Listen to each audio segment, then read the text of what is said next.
Hey, welcome back and happy Friday. What a nice way to end the work week. Just about everywhere you look on our Sky9 camera network, we have bright blue, clear skies and sunshine on this Friday. We started off cool and we're starting to warm up, but it's still not bad out there on this noon hour. Here at the Baton Rouge Metro, 78. We're a bit warmer in Gonzales at 81, but Macomb still hanging on to those low 70s at this hour. The big difference when you step outside the door this morning and in the afternoon especially is the lower humidity. Dew points are in the mid 60s near the interstate, just north of the interstate in Macomb. Dew points are still into the low 60s, a little bit more humid the closer you get to the coast, but regardless, it feels really nice out for much of South Louisiana. It is still going to be warm. Temperatures will top out into the mid 80s by the afternoon, but with the low humidity in place, it really won't feel all that bad. And then especially once we get after sunset, those temperatures are going to cool nicely.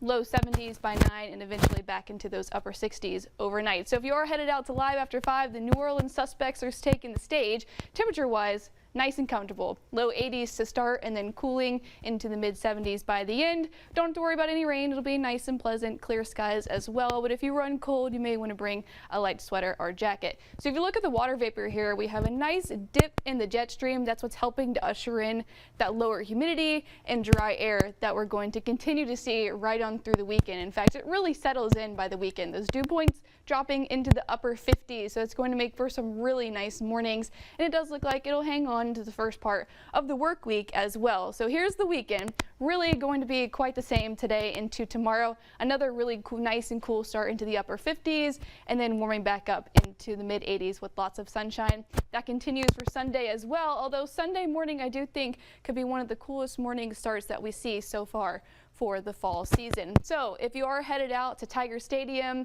South Carolina Gamecocks, LSU Tigers, that's set to kick off at 6:45, so that'll be after the sun sets. So it'll be nice, cool and comfortable mid 70s and then cooling into the upper 60s. So really it's just going to be about perfect if you are headed out to the game. I wish I could say the same for the Southern Jags. They're on the road headed to Daytona Beach, Florida. That's set to kick off at 2 p.m.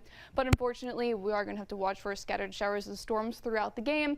Temperature-wise, still going to be warm into the upper 70s. So if you are headed out to go see our Southern Jags, make sure you are prepared with the rain gear. All right, let's talk about the tropics. We're into October, so the threat for tropical systems for the Gulf Coast is diminishing, but we still have Tropical Storm Jerry. As of this morning, winds are still sustained at 50 miles an hour. And it's going to take that turn to the north today. Now, it does look like it'll remain a tropical storm as it heads near Bermuda and then take that turn right back out into the central Atlantic. Eventually, it'll weaken there as well. Right now, here's what Tropical Storm Jerry looks like. It's really disorganized, not looking like a whole lot there, but it does look like it'll remain tropical storm strength for the next few days. This here, you can see this counterclockwise swirl all the way up towards the north. This is subtropical storm Karen. So Karen is going to continue up towards the north, not going to bother anybody as it weakens, as it heads northward. That's another list that we've crossed off. The next name is the L name, Lorenzo. But like I mentioned, now that we're into October, the threat for tropical systems really diminishes. Back here at home, really nice weather, especially the next several mornings in those upper 50s. Afternoons will be pleasant in those mid to upper 80s with lots of sunshine, and we keep it dry right on through the extended forecast. All right, stay with us. We'll be right back to wrap up 9 News at Noon.